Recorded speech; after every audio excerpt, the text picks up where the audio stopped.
அல்லேலூயா. ஞானஸ்நானத்துக்குரிய வேத பாடம் முன்போதி நடக்கிறது. கலந்து கொள்ளும்படி கேட்டுக்கொள்கிறோம். బాప్తిస్మం తీసుకుని వారికి వేద పట్టణము ముందు భాగంలో జరుగుచున్నది. బాప్తిస్మం తీసుకునే వారు అక్కడికి వెళ్లి కూర్చున్న వాళ్ళని కోరుచున్నాము. கர்த்தருக்கு ஸ்தோத்திரம். దేవునికి స్తోత్రం. இந்த வேத பாடத்தின் தலைப்பு ఈ వేద పట్టణం యొక్క ముఖ్య అంశము பாடுகளின் மத்தியில் ஆறுதல். శ్రమల మధ్యలో ఆదరణ. இந்த வேத பாடத்தின் தலைப்பு ఈ వేద పట్టణ కూటమి యొక్క ముఖ్య అంశము பாடுகளின் மத்தியில் ஆறுதல். శ్రమల మధ్యలో ఆదరణ. பாடுகள் இல்லாதவன் கிறிஸ்தவனே அல்ல. శ్రమలు లేని వారు క్రైస్తవులే కారు. இயேசு பாடுபட்டார். యేసు శ్రమపడి ఉన్నారు. அவருடைய அடிச்சுவடுகளை பின்பற்றுகிறதான நாம் ఆయన అడుగు జాడలను వెంబడించుచున్న మనము பாடுகளின் வழியாய் கடந்து போக வேண்டியது அவசியம். శ్రమల మార్గము గుండా దాటి వెళ్ళుట అనేది అవసరము. பாடில்லாதவன் கிறிஸ்தவன் அல்ல. శ్రమ లేనివాడు క్రైస్తవుడు కాడు. கிறிஸ்தவ ஜீவியம் என்பது பாடுகள் உள்ள ஜீவியம் தான். క్రైస్తవ జీవితము అనేది శ్రమలతో నిండిన జీవితము. ஆனால் அந்த பாடுகளுக்கு மத்தியில் ஆறுதல் உண்டு. అయినను ఆ శ్రమల మధ్యలో ఒక ఐక్యత ఉన్నది. இந்த உலகத்தில் ஆறுதலை தேடுவது வீண். ఈ యొక్క లోకములో ఆదరణను వెదుకుట వ్యర్థము. தேவன் ஆறுதலின் துவக்கமும் ஆறுதலின் முடிவுமாய் இருக்கிறார். దేవుడే ఆదరణకు ప్రారంభము, ఆదరణకు అంతమునై ఉన్నారు. பழைய ஏற்பாட்டு காலத்தில் ஆறுதல் இல்லாத ஒரு தேவனுடைய மனுஷன், పాత నిబంధన కాలములో ఆదరణ లేనటువంటి దేవుని మనుషుడు மரண இருளின் பள்ளத்தாக்கிலே அவன் கடந்து போக வேண்டியது இருந்தது.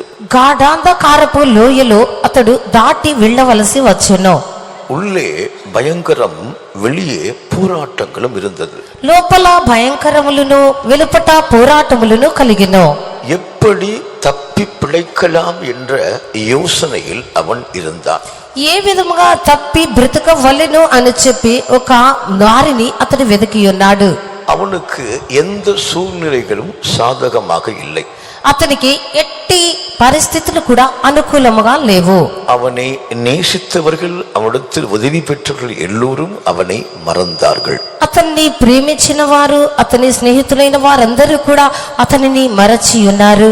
மறவாத ஒரு தேவன் தனக்கு உண்டு என்ற வெளிப்படுத்துதலை பெற்ற அவன் మరచి పోనటువంటి ఒక దేవుడు తనకు కలడు అని చెప్పి ప్రకటన పొందిన అతను தன்னுடைய பாடுகளின் பாதையும் பாடுகளின் வழியும் அவனிடத்தில் சொல்லுகிறான்.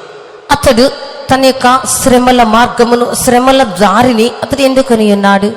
வேதம் என்ன சொல்லுகிறது? లేఖనము ఏమని చెప్పుచున్నది? வழக்காடுவோம் வாருங்கள், వ్యాజ్యమాడుదము రండి, நீ நீதிமானாய் விளங்கும்படியாய் உன் காரியம் என்ன என்று எனக்கு சொல். నీవు నీతిమంతుడిగా బయల్పడు నిమిత్తమై నీ కార్యమును నాకు తెలియచేయుము. உலகத்துல சொல்லுவாங்க, நீ ஒண்ணுமே சொல்லாம மனசுக்குள்ளேயே வச்சுக்கிட்டு நீனே புலம்பிட்டு இருந்தா சொன்னாதானே தெரியும். లోకస్తులు చెప్పుదురు, నీవు ప్రతి కార్యమును మనసులోనే పెట్టుకుని బయటికి చెప్పకుండా ఉంటే మాకెలాగ అర్థమవుతుంది అని చెప్పుదురు. உலகத்துல சொல்லுவாங்க, లోకములో అలాగ చెప్పుదురు. మనసుக்குள்ளேயே வச்சுக்கிட்டு கஷ்டம் கஷ்டம் பிரச்சனை உபத்திரவம்னு சொல்றியே, మనసులోనే పెట్టుకుని కష్టము కష్టము శ్రమ సమస్య ఒక ఉపద్రవము అని నీవు చెప్పుచున్నావే. ஒருவேளை அவர்கள் உதவி செய்தாலும் செய்ய முடியாவிட்டாலும் அவை என்ன என்பது எனக்கு சொல்லுன்னு கேட்பாங்க. ఒకవేళ సహాయము చేసినప్పటికీ చేయకపోయినప్పటికీ వారు ఏంటి అని నీవు నాకు చెప్పుమో అని అడుగుదురు. ஆண்டவரும் கேட்கிறார். దేవుడును అడుగుచున్నారు. வழக்காடுவோம் வாருங்கள், వివాదమాడుదము రండి, நீ நீதிமானாய் விளங்கும்படியாய் உன் காரியம் என்ன என்று எனக்கு சொல். నీవు నీతిమంతుడిగా కనబడు నిమిత్తమై నీ కార్యము ఏంటి అని నాతో చెప్పుము. அவன் சொல்லுகிறான். అతడు చెప్పుచున్నాడు. தன்னுடைய போராட்டங்கள், లోపల వెలుపట పోరాటములు, பிரச்சனைகள், పలు సమస్యలు, தான் கடந்து போன కష్టங்கள், తను దాటి వెళ్ళినటువంటి కష్టములు எல்லாவற்றையும் கர்த்தரிடத்தில் சொல்லுகிறான். సమస్తమును అతడు ప్రభువు యొద్ద చెప్పుచున్నాడు. கர்த்தர் அங்கே அவனுக்கு ஆறுதலான ஒரு வார்த்தை சொல்லுகிறார். ప్రభు అక్కడ అతనికి ఒక ఆదరణకరమైన మాటను చెప్పుచున్నాడు. 23వ సంగీతத்தில் பார்க்கிறோம். దానిని 23వ కీర్తనలో మనము చూచుచున్నాము. 23వ సంగీతం 4వ వచనத்தை பார்க்கும்போது 23వ కీర్తన 4వ వచనములో చూచినప్పుడు நான் மரண இருளின் பள்ளத்தாக்கில் நடந்தாலும் నేను గాఢాంధకారపు లోయలో సంచరించినను பொல்லாப்புக்கு பயப்படேன். ఏ అపాయమునకు భయపడను. தேவரீர் దేవా என்னோடு கூட இருக்கிறீர். నీవు నాకు తోడయుందువు. அவனுக்கு எவ்வளவு ஒரு வைராக்கியம் பாருங்க. అతనికి ఎంత ఆసక్తి కలదో చూడండి. காரணம் தன்னுடைய பிரச்சனையெல்லாம் சொல்லிட்டான். అతడును అతని సమస్యలన్నిటినీ చెప్పి ఉన్నాడు. தன்னுடைய பிரச்சனையெல்லாம் அவர்கிட்ட சொல்லும் போது తన సమస్యలన్నిటినీ ఆయన యొద్ద చెప్పినప్పుడు அவர் அவனை நோக்கி பார்த்துட்டே இருக்காரு. ఆయన తేరి చూచుచునే ఉన్నారు. அவர் பார்க்கிறதை இவன் பார்க்கிறான், இவர் பார்க்கிறதை அவனும் பார்க்கிறான். ఇతడు చూచున్నది ఆయన చూచుచున్నారు, ఆయన చూచున్నది ఇతడును చూచుచునే ఉన్నాడు. அவனுடைய இருதயத்தில் ஒன்று கொழுந்து விட்டு எரிந்தது. అతని హృదయములో ఒకటి అది మండుచు ప్రజ్వలింప చేయబడెను. தன்னுடைய பிரச்சனையை அவர் அறிந்து கொண்டார். అతని సమస్యను ఆయన ఎరిగి ఉన్నారు. ஒரு நல்ல முடிவை நமக்கு தருவார். ఒక మంచి ముగింపును లేదా అంతమును మనకిచ్చెదరు. அதனால்தான் அவன் தைரியமாக தேவரீர் என்னோடு இருக்கிறீர். అందువల్లనే అతడు ధైర్యముతో దేవా నీవు నాకు తోడయుందువు. உமது கோலும் உமது தடியும் என்னை தேற்றும். నీ దుడ్డు కర్రయు నీ దండమును నన్ను ఆదరించును. தெலுங்குல வாசி. తెలుగులో చదవండి. 23వ సంగీతం 4వ వచనం. 23వ కీర్తన 4వ వచనము.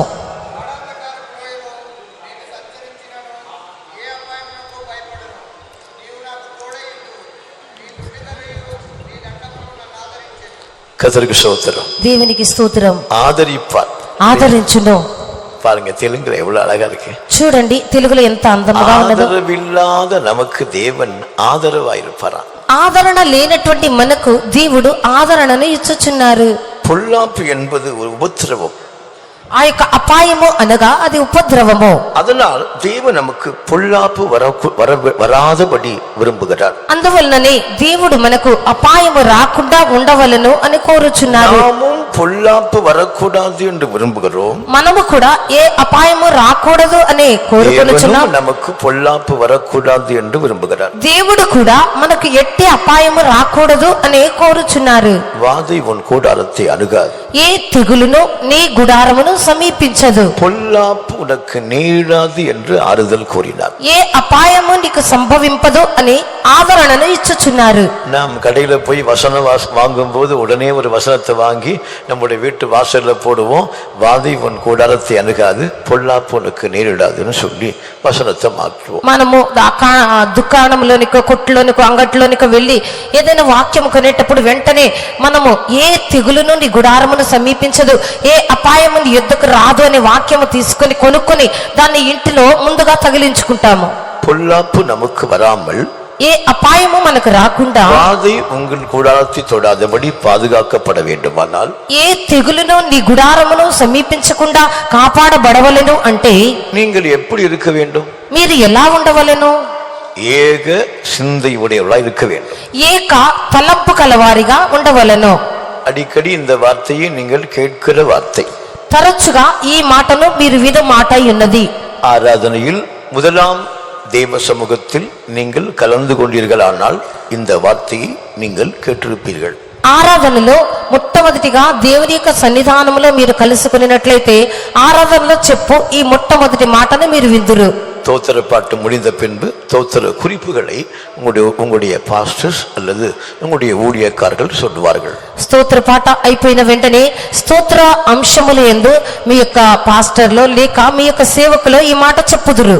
அதில் நாம் எல்லோரும் முழு சபையாரும் ஏக சிந்தை உள்ளவர்களாய் இருக்கும்படியாய் ஸ்தோத்திரிப்போம் அல்லது ஜெபம் செய்வோம். అందువల్ల దానిలో ఏమని చెప్పుదురంటే మీరు మనమందరము కూడా ఒకే సంఘముగాను ఏక తలంపు గలవారముగా ఉండుటకు దేవుడు సహాయం చేయనట్లుగా స్తోత్రించడము అని చెప్పుదురు.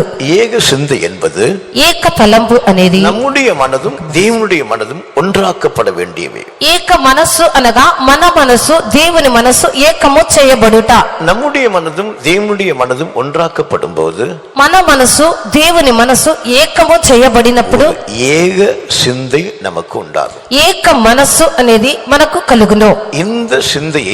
இந்த சிந்தையில் நாம் கர்த்தரை மாத்திரம் சிந்திக்கிறவர்களாய் காணப்படுவோம். ఇలాంటి మనసులో దేవునిని మాత్రమే మనము తలంచువారిగా కనబడవలెను.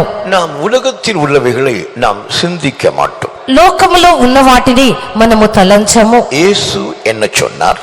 యేసు ఏమని చెప్పియున్నాడు? நான் உலகத்தான் அல்ல, నేను లోక సంబంధిని కాను. அதுபோல நீங்களும் உலகத்தாராய் இருக்க வேண்டாம். అలాగుననే మీరు కూడా లోక సంబంధులుగా ఉండకుడి. ஆண்டவராகிய இயேசு இந்த உலகத்தில் இருக்கும்போது சொன்ன வார்த்தை, ప్రభువైన యేసు ఈ లోకములో ఉన్నప్పుడు చెప్పిన మాట, நான் உலகத்தான் அல்ல, నేను లోక సంబంధిని కాను. அதுபோல நீங்களும் உலகத்தாராய் இருக்க வேண்டாம். అలాగుననే మీరును లోక సంబంధులుగా ఉండకుడి. ஏன் இயேசு சொன்னார்?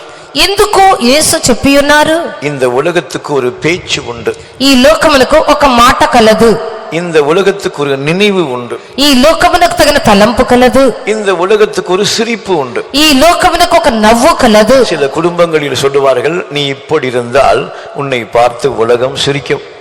కుటుంబీకులు చెప్పుదురు, నీవు ఇలా ఉన్నట్లయితే నిన్ను చూచి లోకము నవ్వును நீ అని. இப்படி இருந்தால் உலகம் உன்னை பார்த்து என்ன பேசும்? నీవిలాగుంటే లోకము నిన్ను చూచి ఏమని మాట్లాడును? நீ இப்படி ஜீவித்தால் உலகம் உன்னை பார்த்து என்ன நினைக்கும்? నీవు ఇలాగ జీవించిన ఎడల లోకము నిన్ను చూచి ఏమని తలంచును? கர்த்தருக்கு ஸ்தோத்திரம் దేవునికి స్తోత్రం. என்று இந்த வழக்கு சொல்லை நம்முடைய வீடுகளில் கேட்பது வழக்கம். ఇలాగ వారు చెప్పుట, ఇలాంటి సామెతను మన ఇండ్లలో చెప్పుట, మనము వినుట అలవాటు. நம்முடைய ஒரு கிறிஸ்தவனுடைய ஜீவியத்தில் பாடு என்பது அவசியம். మన క్రైస్తవ జీవితంలో శ్రమ అనేది అవసరము. அதற்கு மத்தியில் ஏக சிந்தியை பெற்றுக்கொள்வது மிகவும் அவசியம். దాని మధ్యలోని ఏక మనస్సును పొందుకొనుట మిక్కిలి అవసరము.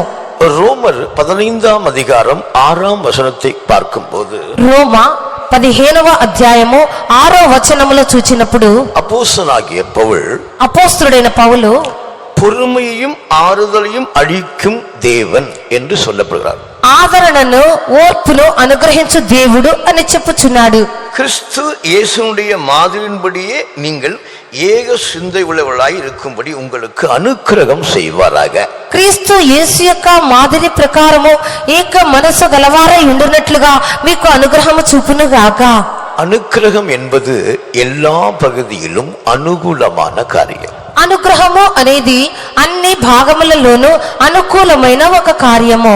உண்மையாகவே சிநேகிக்கிற ஒருவன் இன்னொரு சிநேகிதனுக்கு அனுகூலமா இருப்பான். నిజముగానే చూచినప్పుడు స్నేహితుడు అనేవాడు మరొక స్నేహితునికి అనుకూలముగా ఉండును. நம்முடைய இயேசு கூட இடுக்கண்ணில் நமக்கு அனுகூலமா இருப்பார். మన యేసు కూడా ఉన్న వాటిలోనే మనకు అనుకూలముగా ఉందురు. வேதம் என்ன சொல்லுகிறது? వేద గ్రంథము ఏమని చెప్పుచున్నది? சிநேகிதன் எல்லா காலத்திலும் சிநேகிப்பான். స్నేహితుడు అన్ని కాలముల యందు అతడు ప్రేమించును. இடுக்கண்ணில் உதவுவதற்கு சகோதரன் பிறந்திருக்கிறான். ఇరుకులో సహాయము చేయు నిమిత్తము సహోదరుడు జన్మించి ఉన్నాడు. இயேசு யார்? యేసు ఎవరు? நம்முடைய மூத்த சகோதரன். మన జ్యేష్ఠ సహోదరుడు. அவர் மணவாளன், ఆయన పెండ్లి కుమారుడు, நாம் மணவாட்டி. మనము పెండ్లి కుమార్తె. எதற்காக இந்த ரட்சிப்பு நமக்கு கிடைத்தது? ఎందుకొరకు ఈ రక్షణ మనకు దొరికి ఉన్నది? ஏன் ஞானஸ்நானம் பெற்றுக்கொண்டோம்? ఎందుకు బాప్తిస్మమును తీసుకొని ఉన్నాము? எதற்காக ஒரு விசை ஒப்புவிக்கப்பட்ட விசுவாசத்துக்கு நாம் தைரியமாய் போராடுகிறோம்? ఎందు నిమిత్తము ఒక్కసారి అప్పగింపబడిన బోధ లేదా విశ్వాసము నిమిత్తము మనము ధైర్యముతో పోరాడుచున్నాము? ஏன் பரிசுத்தாவியின் சந்தோஷத்தில் நாம் களி கூறுகிறோம்? ఎందుకు పరిశుద్ధాత్మ యొక్క సంతోషములో మనము ఆనందించుచున్నాము? மணவாளனோடு யுகாயுகமாய் இருப்பதற்காக நாம் மணவாட்டியாய் மாற்றப்பட வேண்டியதற்காகவே. పెండ్లి కుమారునితో మనము యుగాయుగములుగా ఉండట కొరకై మనము పెండ్లి కుమార్తెగా మార్చబడవలెననే. இயேசு கிறிஸ்துவின் மாதிரி என்று ஒன்று உண்டு. యేసుక్రీస్తు యొక్క మాదిరి అని ఒకటి ఉన్నది. அந்த மாதிரியை நாம் பின்பற்ற வேண்டியது ஒவ்வொரு கிறிஸ்தவனுக்கும் அவசியம். ఆ మాదిరిని వెంబడించుట అనేది ప్రతి క్రైస్తవునికి అవసరము. ஏன் ஏக சிந்தையா இருக்க வேண்டும் என்று சொன்னார்? ఎందుకు ఏక మనసు కలిగి ఉండవలెను అని చెప్పి ఉన్నారు. ஏக சிந்தை இருந்தால்தான் ஒருவரை ஒருவர் மனப்பூர்வமாய் ஏற்றுக்கொள்ள முடியும். ఏక మనసు ఉన్నప్పుడు మాత్రమే ఒకరికొకరము మనపూర్వకముగా అంగీకరించగలము. குடும்பத்தில் கூட மனப்பூர்வமான ஏற்றுக்கொள்ளுதல் என்ற ஒரு கிரியையின் பூரணத்தின் வளர்ச்சி இல்லாவிட்டால் அந்த குடும்பத்தில் பாருங்கள் பிரச்சனைகளும் போராட்டங்களும் இருக்கும். కుటుంబంలో కూడా చూచినప్పుడు మనవ పూర్వకముగా అంగీకరించు ఆ యొక్క పూర్ణత కల అనుభవం అనేది లేనట్లయితే ఆ కుటుంబంలో ఎల్లప్పుడూ పోరాటములను సమస్యలను కనబడును. ஒருவரை ஒருவர் புரிந்து கொள்ள மாட்டார்கள், ఒకరినొకరు అర్థం చేసుకున్నారు, விளங்கிக் கொள்ள மாட்டார்கள், వారు తెలుసుకున్నారు, அறிந்து கொள்ள மாட்டார்கள். వారు ఎరిగి ఉండరు. காரணம் விளங்கிக் கொள்ளுதல், புரிந்து கொள்ளுதல், அறிந்து கொள்ளுதல் என்ற பகுதிகளெல்லாம் வியாதியாக இருக்கிறது. అర్థం చేసుకొనుట, ఎరుగుట, తెలుసుకొనుట అనేవి ఒక వ్యాధిగా ఉన్నవి. அதனால்தான் நம்முடைய ஆவி, ஆத்துமா, சரீரத்தில் நாம் பரிசுத்தத்தை எதிர்பார்க்கிறோம்.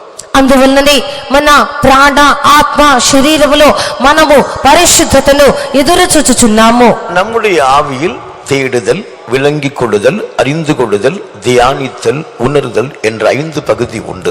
మన యొక్క ఆత్మలో మనము వెదుకుట, అర్థము చేసుకొనుట, తెలుసుకొనుట, ఎరుగుట, గ్రహించుకొనుట అనే 5 విధములైన భాగములు కలవు. இவைகளெல்லாம் நாம் விளங்கிக் கொண்டால்தான், వీటన్నిటిని మనము ఎరిగి ఉన్నప్పుడు మాత్రమే நியாயம் என்ன என்பது நமக்கு தெரியும். మనము ఎవరము అని మనకు తెలియను. வேத வசனம் என்ன சொல்கிறது? వేద వాక్యము ఏమని చెప్పుచున్నది? ஆகாயத்தில் உள்ள நாரை முதலாய் தன் வேலையை அறியும். ఆకాశమందున్నటువంటి సంకుబుడి కొంగ మొదలుకొని తన యొక్క కాలమును ఎరుగును. காட்டுப்புறாவும் கொக்கும் தகவலான் குருவியும் தாங்கள் வரத்தக்க காலத்தை அறியும். అది కొంగయు, పిచ్చుకయు, కోవిలయు అవి తాము వచ్చు కాలమును ఎరిగి ఉన్నవి. ஆனால் என் ஜனங்களோ கர்த்தருடைய நியாயத்தை அறியார்கள். అయితే నా జనులు యెహోవా ధర్మశాస్త్రమును ఎరుగరు. நியாயத்தை அறிவதற்கு நமக்கு உணர்வு என்பது தேவை. ధర్మశాస్త్రము లేదా న్యాయమును తెలుసుకున్నట్టుకు మనకు గ్రహింపు అనేది అవసరము. இந்த உணர்வு ஏக சிந்தையோடு சம்பந்தப்பட்டபடியினால், ఈ గ్రహింపు అనేది ఏక మనస్సుతో సంబంధము కలదై ఉన్నది గనుక பிரிவினை என்பது வராது, విభజన అనేది రాదు. ஒரு கிறிஸ்தவனுடைய ஜீவியத்தில் பிரிவினை என்பது இருக்கக்கூடாது. ఒక క్రైస్తవుని జీవితంలో విభజన అనేది ఉండకూడదు.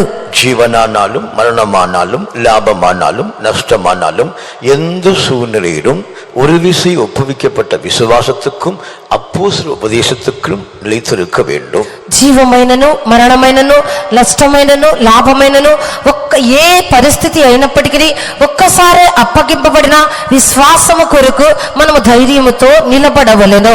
அப்போஸ்தல உபதேசத்திலும் அந்நியத்திலும் அப்பம் பிற்கதிலும் ஜெபத்திலும் உறுதியாய் தரித்திருக்க வேண்டும் என்று நாம் வேதத்தில் பார்க்கிறோம். అపోస్తలుల సహవాసమందును రొట్టె విరుచుట యందును ప్రార్థన చేయుట యందును మనము ఎడతెగక నిలవవలెను అని మనం అపోస్తలుల కార్యముల్లో చదువుచున్నాము.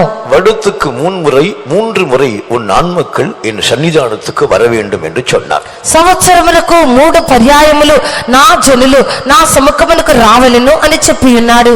அதனால்தான் சபையில வருஷத்துக்கு 3 முறை சுத்திகரிப்பு கூட்டம் வைக்கிறாங்க. అందువల్లనే సంఘములో సంవత్సరములకు 3 మార్లు శుద్ధీకరణ కూటములు పెట్టుచున్నాము. முடிந்த பின்பு நாம் அப்பத்தையும் ரசத்தையும் பெற்றுக் கொள்கிறோம். ముగింపబడిన పిమ్మట మనము రొట్టెను ద్రాక్ష రసమును పొందుకొనుచున్నాము. அப்பமும் ரசமும் நாம் மரிக்கும் போது நம்மை நித்திய ஜீவனுக்கு புறப்பட பண்ணும்.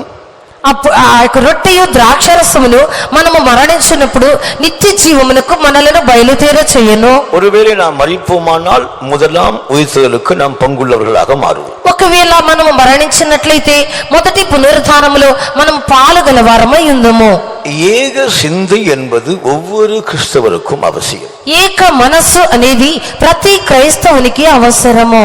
இந்த ஏக சிந்தை இருந்தால்தான் ఈ ఏక మనస్సు ఉన్నప్పుడు మాత్రమే தேவனோடும் மனுஷனோடும் ஒப்புரவாய் இருக்க முடியும். దేవునితోనూ మనుషులతోనూ మనము సమాధానముగా ఉండగలము. ஞான ஸ்நானத்திலே ஒப்புரவாகுதலின் உபதேசத்தை நாம் படிக்கிறோம். బాప్తిస్మమందు మనము సమాధానపరచు పరిచర్యను ధరించుకొనుచున్నాము. ஞான ஸ்நானத்துக்கு முன்பு உங்களுக்கு ஒரு கேள்வி கேட்டிருப்பார்கள். బాప్తిస్మమునకు మునుపు మిమ్మల్ని ఒక ప్రశ్న అడిగియుందురు. தேவனோடு உங்களுக்கு சமாதானம் உண்டா? దేవునితో మీకు సమాధానము కలదా? தேவனோடு நீங்கள் ஒப்புரவாய் இருக்கிறீர்களா? దేవునితో మీరు సమాధానముగా ఉన్నారా? தன் பாவங்களை மறைக்கிறவன் வாழ்வடைய மாட்டான், அவைகளை அறிக்கை செய்து விட்டு விடுகிறவன் எவனோ அவன் இரக்கம் பெறுவான். తన అతిక్రమములను దాచిపెట్టువాడు వర్ధిల్లడు, వాటిని ఒప్పుకోలు చేసి విడిచిపెట్టువాడు కనికరమును పొందును. நான் பாவ அறிக்கை செய்தேன், ஒப்புரவாகிக் கொண்டேன், ஞானஸ்நானம் பெற்றுக் கொள்வதற்கு நான் தகுதியாக்கப்படுகிறேன் என்று நாம் சொல்லுவோம். నేను పాపములను ఒప్పుకోలు చేసి ఉన్నాను, సమాధానము కలిగి ఉన్నాను గనుక బాప్తిస్మం పొందుకొనుటకు సిద్ధపడుచున్నాను అని మనము చెప్పుదుము. தேவனோடும் மனுஷனோடும் ஒப்புரவாக கூடிய ஒரு சுபாவத்தின் கிரியை நம்முடைய ஜீவியத்தில் இருக்குமே ஆனால் దేవునితోనూ మనుషులతోనూ సమాధాన పడినటువంటి స్వభావము క్రియలు ఒక మనుషునిలో ఉన్న ఎడల வாழ்நாளெல்லாம் தேவன் நமக்கு ஆறுதலாய் இருப்பார். అతని బ్రతుకు దినములన్నీ అతనికి దేవుడు ఆదరణగా ఉందురు. హల్లెలూయా. கர்த்தருடைய பரிசுத்த நாமத்துக்கு மகிமை உண்டாகட்டும். దేవుని పరిశుద్ధ నామమునకు మహిమ కలుగును గాక. 2 కొరింథీయర్ 1వ అధికారం 4వ వచనத்தை பார்க்கும்போது, 1 కొరింథీయులు 2వ అధ్యాయము 4వ వచనములో చూచినప్పుడు, 2 కొరింథీయర్ 1వ అధికారం 4వ వచనం, 2 కొరింథీ 1వ అధ్యాయము 4వ వచనము.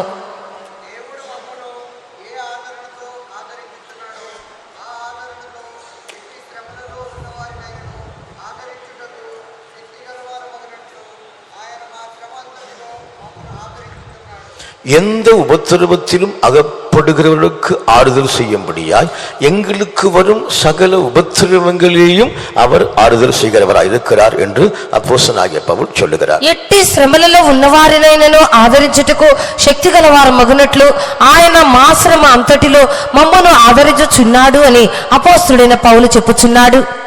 அவரிடத்தில் ஆறுதலை கேட்டு பெற்றுக் கொண்டவர்கள் ఆయన యుద్ధ ఆదరణను అడిగి పొందుకొనిన వారు நம்பிக்கையிலும் விசுவாசத்திலும் வளருவார்கள். నిరీక్షణలోను విశ్వాసములోను ఎదుగుదురు.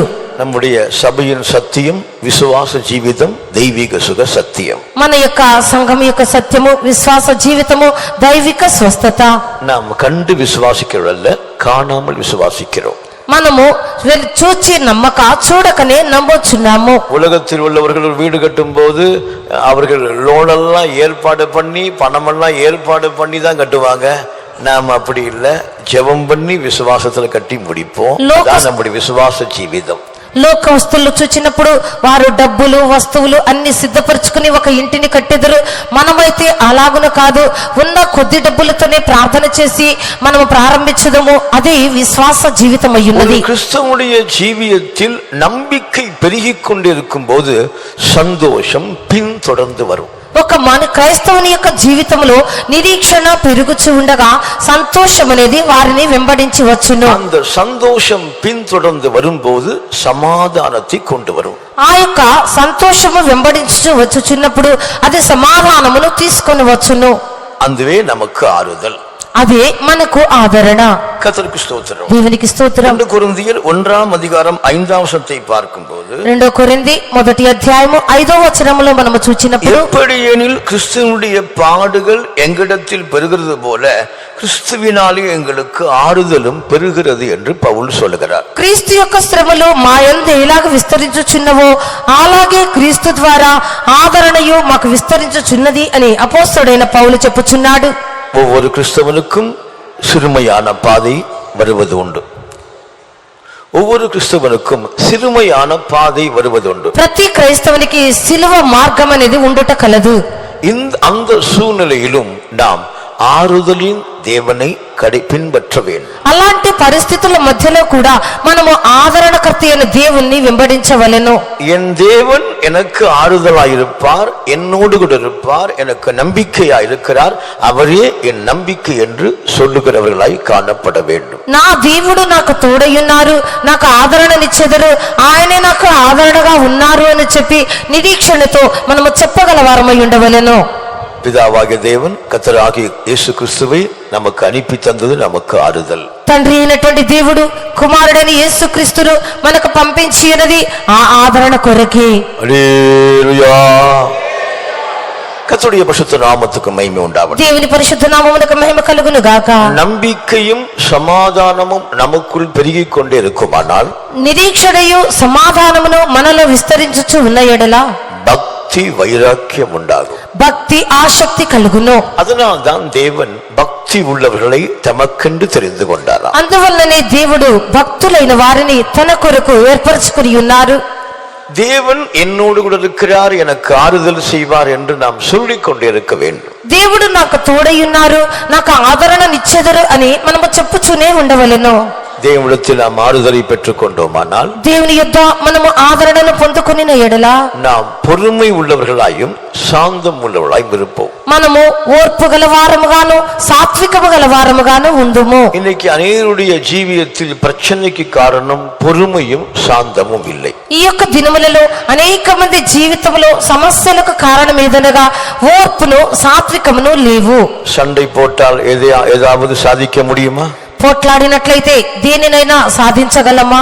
வழக்காடினால் ஏதாவது சாதிக்க முடியுமா? వివాదం ఆడినట్లయితే ఏదైనా సాధించగలమా? கோபப்பட்டால் ஏதாவது சாதிக்க முடியுமா? కోపపడిన ఎడల దేనినైనా సాధించగలమా? ஒன்றுமே சாதிக்க முடியும். ఏమీయో సాధించలేము. நாம் தேவனிடத்தில் ஆறுதலை பெற்றுக் கொண்டால், మనము దేవుని యొద్ద నుండి ఆదరణను పొందుకునేట్లయితే அந்த ஆறுதல் நமக்கு பொறுமையும் நீடிய சாந்தத்தையும் தரும். ఆ ఆదరణే మనకు ఓర్పును దీర్ఘశాంతమును ఇచ్చును. அந்த பொறுமையும் அந்த நீடிய சாந்தமும் நமக்குள் வரும்போது, ఆ ఓర్పును దీర్ఘశాంతమును మనలోనికి వచ్చినప్పుడు திவ்ய வல்லமையினால் நாம் பலப்படுவோம். దివ్య శక్తిలో మనము బలము పొందేదము. கர்த்தருக்கு ஸ்தோத்திரம். దేవునికి స్తోత్రం. புதிய ஏற்பாட்டு விசுவாசிகளாகிய நமக்கு ஒரு பங்கு தேவன் வைத்திருக்கிறார். క్రొత్త నిబంధన విశ్వాసలమైన మనకు దేవుడు ఒక భాగమును ఉంచి ఉన్నారు. பேங்க்ல பணம் போட்டவங்களுக்கு இன்ட்ரெஸ்ட் கிடைக்கும், వడ్డీకి డబ్బులు ఇచ్చే వారికి వడ్డీ దొరుకును. ஞானஸ்நானம் பெற்று கர்த்தருக்குள் ஜீவிக்கிற நமக்கு திவ்ய வல்லமை என்ற பங்கு கிடைக்கும். బాప్తిస్మం పొంది దేవుని కొరకు జీవించుచున్న మనకు దివ్య శక్తి దొరుకును. அந்த திவ்ய வல்லமையினால் நாம் வாழ்நாளெல்லாம் பலப்பட்டிருக்கலாம். ఆ యొక్క దివ్య శక్తి ద్వారానే మన బ్రతుకు దినములన్నీ మనము బలము పొంది నడవవచ్చు. அந்த திவ்ய வல்லமையானது ரெண்டு காரியங்களை நமக்கு கொடுக்கும். ఆ దివ్య శక్తి అనేది మనకు రెండు కార్యములను ఇచ్చును. ஒன்று ஜீவன், இன்னொன்று ஆரோக்கியம். మొట్టమొదటిది జీవము, రెండవదిగా ఆరోగ్యము. நீதிமொழிகள் 4ஆம் அதிகாரம் 22ஆம் வசனத்தை பார்க்கும்போது, సామెతలు 4వ అధ్యాయము 22వ వాక్యములో చూచినప్పుడు, அவைகளை கண்டுபிடிக்கிறவனுக்கு ஜீவனும் உடலுக்கெல்லாம் ஆரோக்கியமாம். అవి కనుగొనిన వారికి లేదా దొరికిన వారికి అవి జీవమును ఆరోగ్యమును ఇచ్చును. தெலுங்குல வாசிங்க. తెలుగులో చదువుడి.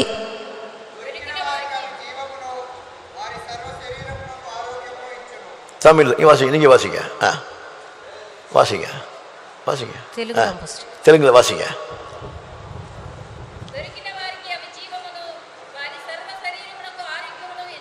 ஹல்லேலூயா.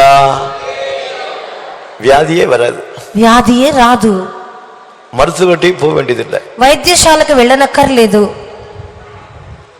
பொறுமையும் நீடிய பொறுமையும் சாந்தத்தையும் நாம் பெற்றுக்கொண்டால், ఓర్పును దీర్ఘశాంతమును సాత్వికమును మనం పొందుకొనిన ఎడల திவ்ய வல்லமை நமக்கு பங்கு.